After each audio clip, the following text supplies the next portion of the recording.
नमस्कार दोस्तों, क्या हाल चाल है। आज हम we are going to start object oriented programming. ठीक है जी। ऑब्जेक्ट ओरिएंटेड प्रोग्रामिंग का मतलब है कि जो भी हम अप्रोच है to organise your source code in term of real, हर एक चीज़ हम रियल लाइफ टर्म में बात करेंगे। ठीक है। तो इसमें क्या होता है, एक एग्जांपल लेते हैं, रूम की एग्जांपल लेते हैं। एक रूम है, उसके अंदर जो भी चीज़ अवेलेबल है वो हम कंसिडर करेंगे ऑब्जेक्ट को। ओके। तो ऑब्जेक्ट ओरिएंटेड प्रोग्राम की क्वालिटीज़ क्या होती है, उसमें ये 7 क्वालिटीज़ है। अगर ये 7 क्वालिटीज़ फुलफिल कर रहे हैं तो वो हम मान के चलते हैं वो प्योर ऑब्जेक्ट ओरिएंटेड प्रोग्रामिंग है। ठीक है जी। उसमें एनकैप्सुलेशन होना चाहिए, इनहेरिटेंस होना चाहिए, राइट, पॉलीमॉर्फिज्म होना चाहिए, एब्स्ट्रैक्शन होना चाहिए, और जो सारे सारे ऑल प्री डिफाइंड टाइप और ऑब्जेक्ट होना चाहिए, राइट। बट इसमें जब में प्रिमिटिव है और ऑपरेशन जो हम सेंड कर रहे हैं वो मैसेज होना चाहिए, ये भी फॉलो नहीं करता है। तो सबसे पहले एक लैंग्वेज आई थी सी मूला, राइट। ये फर्स्ट ऑब्जेक्ट ओरिएंटेड प्रोग्रामिंग थी। और स्मॉल टॉक जो लैंग्वेज है ये प्योर है, ये सारे कंसेप्ट को फॉलो करती है। क्वेश्चन अराइज होता है कि जावा जो है ये प्योर ऑब्जेक्ट ओरिएंटेड प्रोग्रामिंग है या नहीं है। ठीक है जी।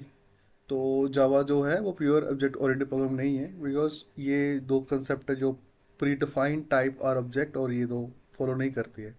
ओके। तो फिर हम क्वेश्चन आता है कि जावा इतनी पॉपुलर है, स्मॉल टॉक जो प्योर है वो क्यों नहीं है। रीज़न है कि स्मॉल टॉक जो बिग प्रोजेक्ट के लिए बहुत स्लो है, और उसमें कनेक्शन बनाना बहुत डिफिकल्ट है, कॉम्प्लेक्स है। और जावा जो है प्लेटफॉर्म इंडिपेंडेंट है, लाइक बाइट कोड में कन्वर्ट हो जाती है और कहीं भी जाओ independently it will work, right, और वेरी फास्ट। ये 3 रीज़न है जावा कमिंग टू द पिक्चर। ठीक है जी। ऑब्जेक्ट ओरिएंटेड प्रोग्रामिंग बहुत सारी है, लाइक यही एग्जांपल दी है, स्मॉल टॉक है और सिमुला है, बट जावा ही पॉपुलर है। इसमें बहुत सारी चीज़ें बाइट कोड में कन्वर्ट करते हैं, कनेक्टिविटी अच्छी है, बहुत सारी लाइब्रेरीज हैं। So these are the features which make Java a big, right, big big, we can say बहुत सारी डिमांड है इसकी, big demand in the industries. Okay. So इसकी बहुत सारी डिमांड है जावा की। और मेनली आज के डेट में भी बहुत सारे प्रोजेक्ट लाइक 60 to 70% अभी भी जावा पे ही काम कर रहे हैं। ओके। तो why we need object oriented programming, उसकी ज़रूरत क्यों पड़ी। पहले क्या होता था कि सी लैंग्वेज होती थी, प्रोसीजरल होती थी, या फिर असेंबली लैंग्वेज होती थी। प्रोसीजरल में क्या होता था कि एक ग्लोबल होता था, मेन होता था, सारा कुछ उसके अंदर होता था। तो जैसे कोई अगर उसका एड्रेस लिखना है वो भी उसके अंदर लिखना पड़ेगा। अगर उसका बारे में उसकी रोल आईडी, डिपार्टमेंट डिटेल्स, कुछ भी लिखना वो मेन के अंदर लिखते जाते थे, लिखते जाते थे। तो it is top down approach, लिख लिख के इतना कॉम्प्लेक्स हो जाता था, तो बहुत मुश्किल था टेस्टिंग करना, उसको ढूंढना। मतलब अगर कल को कोई प्रोजेक्ट में से कोई स्पेसिफिक डेवलपर चला जाता था तो उसको समझना, उसको डॉक्यूमेंट करना, very very difficult. Okay. So object oriented program क्या था, जो हमें चाहिए बॉटम अप अप्रोच है, उसको एक इंस्टांस ऑब्जेक्ट बनाएं और उसको एक्सेस कर लें। अगर हमें एड्रेस चाहिए, एक ऑब्जेक्ट करें और डॉट करके उसको एक्सेस कर सकते हैं। ओके। तो अलग अलग हर चीज़ की एंटिटी है, अलग अलग उसको डिवाइड कर दिया। एड्रेस का अलग क्लास बना देंगे, पोजो क्लास बना देंगे, इसकी अलग फंक्शनैलिटी हो जाएगी, इसकी अलग हो जाएगी, रोल आईडी एम्प्लॉय की अलग हो जाएगी, अलग अलग क्लास है, अलग अलग फंक्शनैलिटी है, अलग अलग बिजनेस लॉजिक लगा देंगे, तो वेरी इजी हो जाएगा।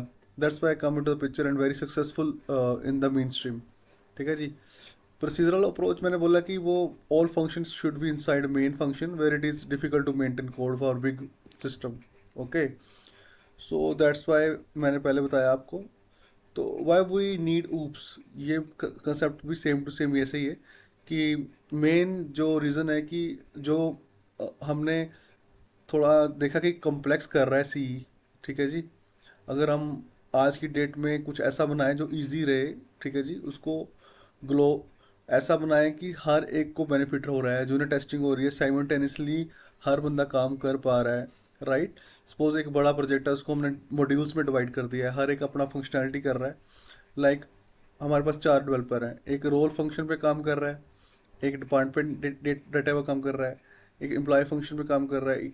हर वन अलग अलग काम कर रहा है और साइमल्टेनियसली फास्ट हो जाएगा। वही काम जो 1 मंथ में होगा वो विद इन 7 to 8 डेज में हो सकता है। ओके। और उससे क्या होगा, कि कम्प्लेक्सिटी बहुत कम हो जाएगी, जिसका ऑब्जेक्ट बनाना पड़ेगा उसके मेमोरी यूटिलाइजेशन होगी, टेस्टिंग करना वेरी इजी होगा। So that's why object oriented come into the picture. Okay. So तो मिलते हैं हम नेक्स्ट नेक्स्ट क्लास में मिलते हैं। जय हिंद।